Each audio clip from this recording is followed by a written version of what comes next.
Hi, and welcome to Enchantment of Eternity's review for episodes 1 through 5 of Season 1 of The Expanse. So first off, I'm going to have to give a spoiler warning. If you haven't seen the first 5 episodes of The Expanse, you may not want to watch this video, otherwise things will be spoiled for you. But real quick before you go, I'll give a quick spoiler-free review of this series, and that's basically, watch it!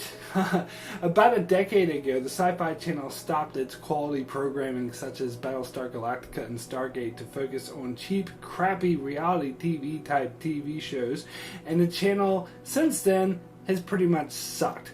However, last year I heard that they decided to go back to the quality programming they used to have, so I've been checking out a few shows like Dark Matter and Defiance, and they're okay, but mostly syndicated quality shows. However, The Expanse is what I've been waiting for, as it is the Battlestar Galactica quality show. The channel has been lacking. In fact, I'd say it may end up being just as good and successful as that show, but it's still a bit too early to tell. The Expanse is told in a Game of Thrones style, as it follows multiple storylines at the same time across a futuristic solar system where humans have colonized other worlds in the solar system, most notably Earth, Mars, and the asteroid belt. The series takes place where there's a state of cold war between Earth and Mars, and the asteroid belt is the remote frontier that's mostly neglected by the superpowers. It's very intriguing, and not to give too much away, but other things it shares with Game of Thrones is that it's based off a series of novels, and anyone can die at any time, which raises the tension level.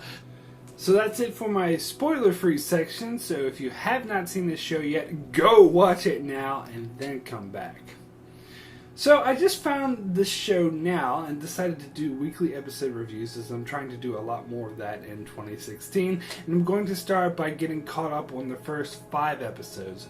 So I'll start off by reviewing the pilot episode, Dulcina. So when I first started watching the show, I was unsure of it. Based on the trailers, I thought it could go either way. Maybe it would be good, or maybe it would be a show just trying too hard to be good, but it wasn't.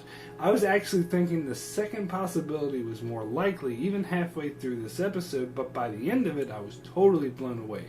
There are several things about this episode that reminded me of Game of Thrones. First of all, the opening scene is similar to the opening scene of Game of Thrones, as it shows something horrific happening, even a villain who won't appear, but will be explored later in the series.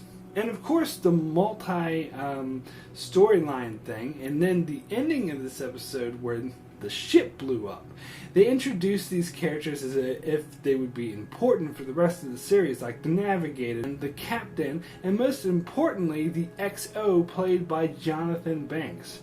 Well, it's Jonathan fucking Banks, who kicks ass in Breaking Bad and Better Call Saul, so obviously they're keeping him around a bit longer. Nope, dead. Even the whole ship, save for like 5 people, all dead. That ending was so shocking. I knew this was a Game of Thrones style show where anyone could die at any time. To be honest, I was a bit less interested in the Thomas Jane storyline, where he's playing a detective investigating a missing person. That seemed like the typical noir detective drama in space, and I've seen that before, so I wasn't as invested. But the storyline with the Canterbury completely blew me away, as it itself was blown away.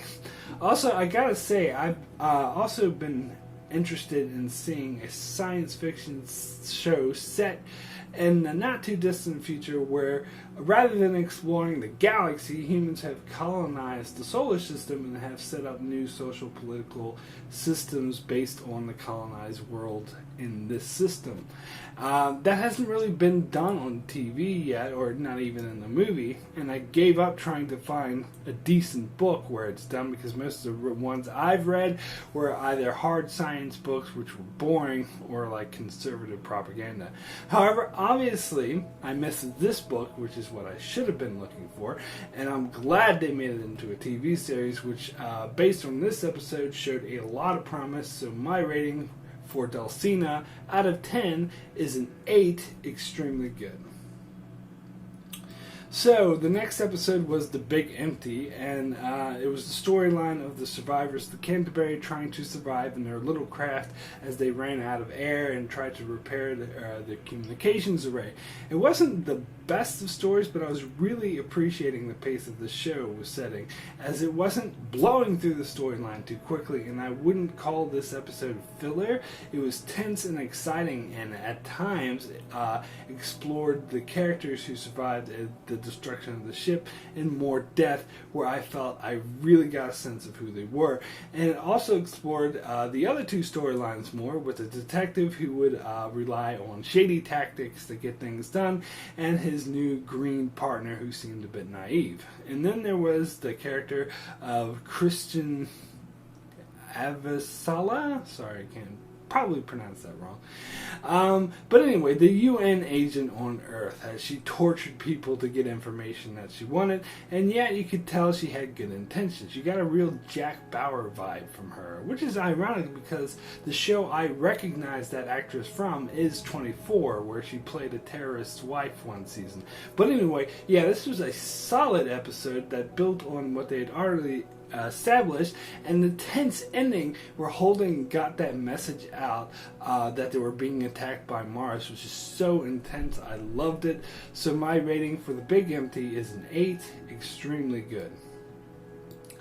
After that, we got Remember the Can't, which was quite interesting because I was quite excited that Holden's message got out and people were aware that Mars was responsible for destroying the Canterbury.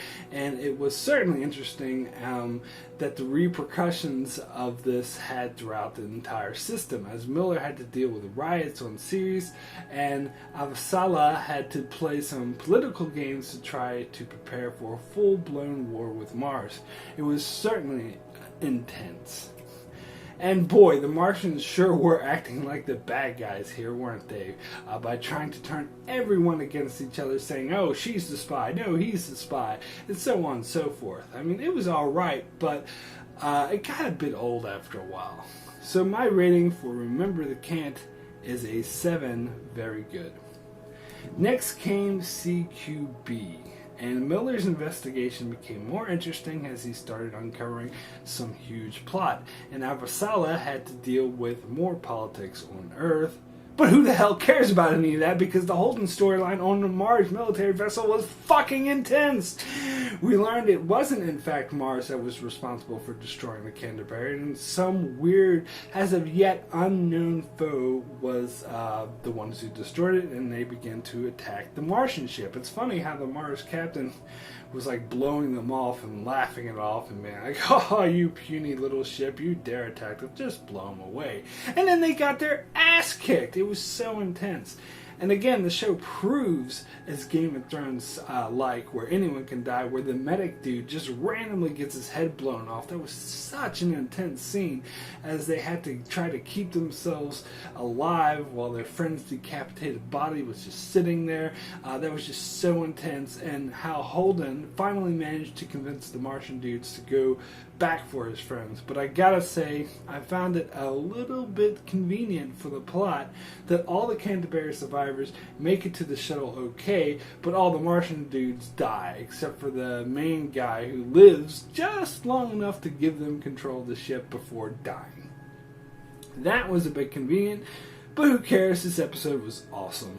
Also, we got to meet Colonel Frederick Johnson, as he's obviously someone involved with the OPA and is building ships. It looks like for his own purposes, so it makes you wonder, how is he involved in the rest of the story? Is he involved in the ship that attacked the Canterbury? If so, does that mean the OPA is the one who's doing it? All interesting questions. The intrigue alone in the show is great, so my rating for CBQ is a 9, excellent. Finally, we come to Back to the Butcher, which was an unusual episode because we didn't get any of Anasala on Earth. Instead, we got the storyline about a bunch of miners that staged a protest on a station by taking it over and were being treated like terrorists, and you had no idea where they fit into the rest of the story. I was thinking it would have repercussions for the current political situation, but no, turns out these were flashbacks, and they tell us the backstory of Colonel Johnson, who apparently is known as the Butcher of Anderson, as he blew up a station with unarmed men, women, and children who were just trying to surrender, and they managed to get a message out before the station was destroyed so people knew who they were and what happened there. First of all, the way this was revealed was amazing. This really strengthened my faith in this show's ability to tell great stories, because instead of telling us off the bat that this was Colonel Johnson's backstory, we had no idea where the hell this fit into the story, and it was so much more effective that way to get us to relate to the people on the Doom Station first, as he was just a father worried about his dying child. Man, that was just so brutal and really powerful. So I'm guessing that this is why Johnson turned to the OPA, because he thought he was just blowing up a station with a bunch of terrorists, and when he found out he was being lied to by the UN, he defected to the OPA. At least that's my guess. But man, that was some of the best establishing of a character, and he didn't even appear in any of it until the very end. Before, I didn't really care that much about who this guy was, but now I'm totally interested in this character, and I want to know more. And of course, this relates to the present day storyline, because he's reaching out to the survivors of Canterbury to help them, and they don't know if they can trust him. But this, of course, relates to a whole slew of other questions, as in, how did he know the shuttle was out there, and does he really want to help them? Personally, I think he does, and that he and the OPA are not involved with the ship that attacked the Canterbury, and that some still has yet unrevealed other party whom we haven't met yet are the ones responsible for, destroying the Martian ship and the Canterbury, and they're somehow involved with Miller's missing girl that he's investigating. But that's just my guess. Speaking of Miller, his storyline is getting much more interesting now, how he's uncovering some mass conspiracy. I can't wait to see where they take it. So overall, this episode was a lot slower than any of the previous episodes, and not a whole lot actually happened, but damn, that reveal of Colonel Johnson's backstory was amazing, so I have to give the show credit for that alone. So my rating for Back to the Butcher is an 8, extremely good. So that's it for my video on the first 5 episodes of The Expanse. Be sure to check back here every week as I'll review each episode one at a time here on out, and we still have 5 episodes left.